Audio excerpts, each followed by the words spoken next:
കേന്ദ്ര സർക്കാരിന്റെ വികസന നേട്ടങ്ങൾ ചർച്ച ചെയ്തുകൊണ്ടാകണം ജമ്മുകാശ്മീരിൽ നിയമസഭാ തെരഞ്ഞെടുപ്പിനെ നേരിടേണ്ടതെന്ന് ബിജെപി ദേശീയ അധ്യക്ഷനും കേന്ദ്രമന്ത്രിയുമായ ജെ.പി. നദ്ദ. 2 ദിവസത്തെ സന്ദർശനത്തിനായി ജമ്മുകാശ്മീരിലെത്തിയ ജെ.പി. നദ്ദ പാർട്ടി നേതാക്കളുമായി കൂടിക്കാഴ്ച നടത്തി. ജമ്മുകാശ്മീരിൽ ഈ വർഷം സെപ്റ്റംബറിനുള്ളിൽ നിയമസഭാ തെരഞ്ഞെടുപ്പ് നടത്താനുള്ള ആലോചനകൾ നടക്കവെയാണ് കേന്ദ്ര സർക്കാരിന്റെ വികസന നേട്ടങ്ങൾ ചർച്ച ചെയ്തുകൊണ്ടാകണം നിയമസഭാ തെരഞ്ഞെടുപ്പിനെ നേരിടേണ്ടതെന്ന് ബിജെപി ദേശീയ അധ്യക്ഷനും കേന്ദ്രമന്ത്രിയുമായ ജെ.പി. നദ്ദ വ്യക്തമാക്കിയത്. വികസനവും ഭീകരവാദത്തിനെതിരെ നടത്തിയ പ്രവർത്തനങ്ങളും ചർച്ച ചെയ്യുന്നത് ബിജെപിക്ക് ഗുണം ചെയ്യും. ജമ്മുകാശ്മീരിലും ബിജെപി മികച്ച വിജയം നേടുമെന്നും ജമ്മുവിൽ പാർട്ടി നേതാക്കളുടെ യോഗത്തിൽ ജെ.പി. നദ്ദ പറഞ്ഞു.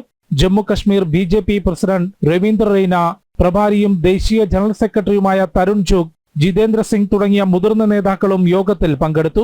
ജമ്മുവിൽ ശ്രീ രഘുനാഥ്ജി ക്ഷേത്രത്തിൽ ദർശനം നടത്തിയതിനു ശേഷമായിരുന്നു ജെ.പി. നദ്ദ യോഗത്തിനെത്തിയത്.